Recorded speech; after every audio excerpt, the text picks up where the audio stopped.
gaslighting, una de las formas más utilizadas por los narcisistas para manipular a todas sus víctimas. Aunque no solo por ellos, la mayoría de personas sin darse cuenta pueden ser manipuladores emocionales. Pueden utilizar cualquiera de las estrategias que vamos a hablar y te voy a enseñar a identificar cada una de ellas para saber si estás siendo víctima de ellas o tal vez las estás usando sin darte cuenta. Mi nombre es Nicolás, soy máster en psicología clínica con más de 9 años de experiencia y yo te voy a explicar todo lo que necesitas entender del gaslighting. El gaslighting hace referencia a muchas formas de manipulación. Entonces, para empezar necesitamos entender cuáles son las tres principales. La primera es distorsionar la realidad y de hecho esa es la más común y esa es la que la mayoría de gente es víctima de. ¿En qué consiste? Primero, negar los hechos. Si pasó algo, yo voy a decir que no pasó, ya está. Eso es una forma de manipulación emocional y es muy efectiva si yo lo mezclo con castigos. Por ejemplo, si yo tengo una pareja y yo estoy siéndole infiel a mi pareja y mi pareja me dice que yo hablé con una chica, yo sencillamente le puedo decir, eso no es cierto, yo no hablé con esa chica. Enojarme y empezar a atacarla,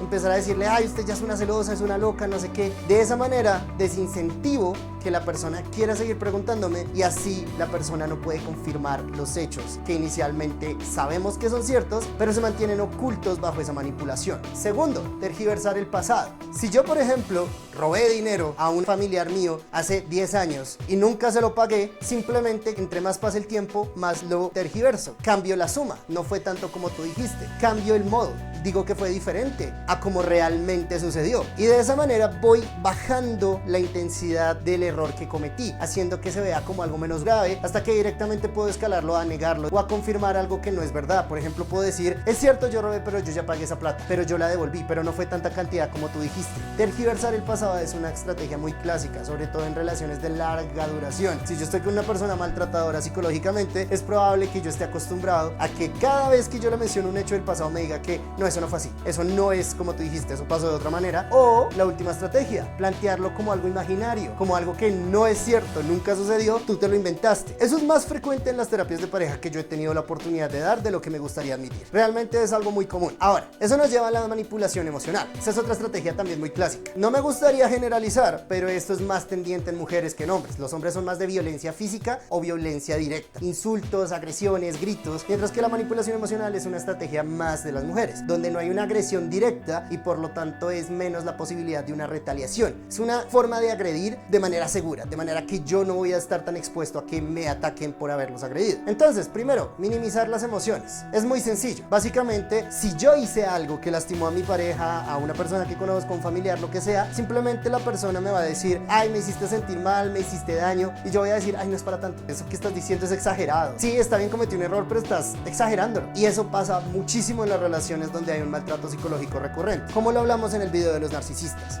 Ahora, esa estrategia funciona porque siempre hago a la otra persona creer que de verdad está exagerando y la persona se lo cree. La persona de verdad cree que está haciendo cosas que no son correctas. Por ejemplo, una consultante me decía que su pareja cada cierto tiempo la golpeaba borracho y su pareja, el hombre, le decía a mi consultante, ay, estás exagerando, sí, de vez en cuando te empujo, de vez en cuando te doy alguna cachetada, pero no es tan fuerte como tú lo dices. Y ella un día llegó a sesión y me dijo, la verdad sí creo que tienes razón, de pronto estoy exagerando, de pronto estoy pensando que es más grave de lo que es, o sea, realmente no es tan grave. Y yo le decía, un día llegaste con un moretón, ¿cómo que no es grave? El solo hecho de que te agreda, así sea un poquito, es gravísimo. Es una forma de minimizar las emociones para que la gente reduzca la importancia que le da a mis errores. Pero al revés, que es la segunda estrategia, sí voy a hacer que tus errores sean muy notorios, muy fuertes. Entonces cada cosa que tú haces definitivamente es lo peor del mundo, definitivamente es lo más desagradable de las cosas que pudiste haber hecho, me hiciste un daño irreparable y esa es una forma de hacer sentir muy mal a la persona por cada cosa que hace. Entonces si yo te hago daño, es algo pequeño y estás exagerando. Pero si tú me haces algo, por pequeño que sea, es lo peor del mundo y tienes que disculparte y luego yo voy a utilizar eso para justificar futuras agresiones.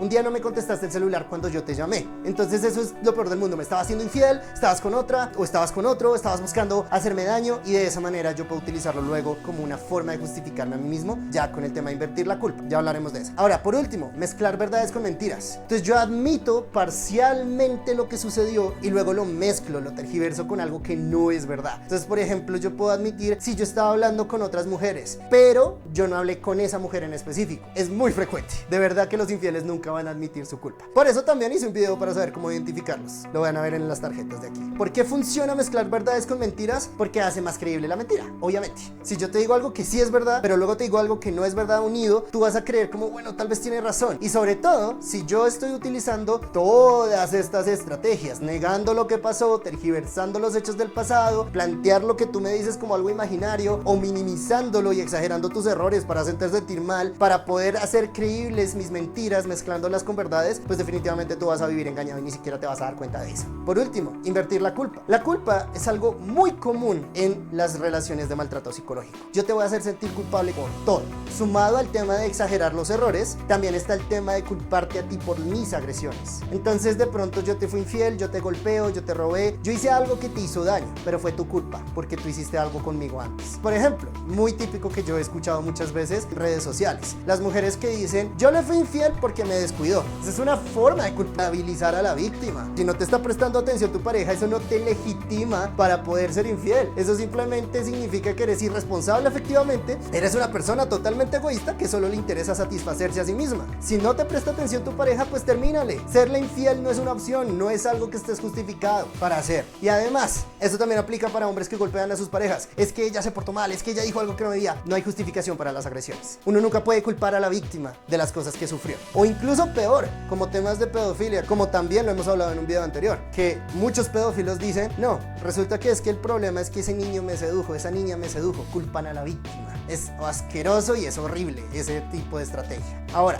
sobornar en vez de disculparse. Si yo me disculpo, estoy admitiendo un error. Significa que te estoy dando la razón de que yo me porté mal o que yo hice algo equivocado. Y en ese orden de ideas pierdo poder sobre ti. En vez de disculparme, te soborno. Es muy típico. Por ejemplo, de pronto en una conversación con mi pareja, peleamos, mi pareja fue hiriente conmigo, me dijo algo doloroso de escuchar, pero en vez de disculparse y reconocer que lo que hizo fue un error, me ofrece sexo o me ofrece comprarme algo para que finjamos que no pasó nada y que ya estamos bien. Esa es una forma de disminuir la culpa y también de evitar reconocer errores. Entonces tú ya no me puedes mencionar esto porque es que ya lo solucionamos. Nunca se habló, yo nunca admití mi error, entonces tú no tienes nada contra mí para que puedas utilizarlo en un futuro diciendo que yo hice algo malo contigo. Y por último, justificarte en tus emociones. Yo me siento mal y porque yo me siento mal, entonces te agredo, te hago daño, hago algo que te lastima, porque es que yo me sentía enojado, porque es que yo me sentía triste, porque es que lo que sea. Es que yo fui infiel porque me sentía sola. Es que yo golpeé a mi pareja porque estaba enojado. Es que yo lo que sea porque mis emociones me justifican.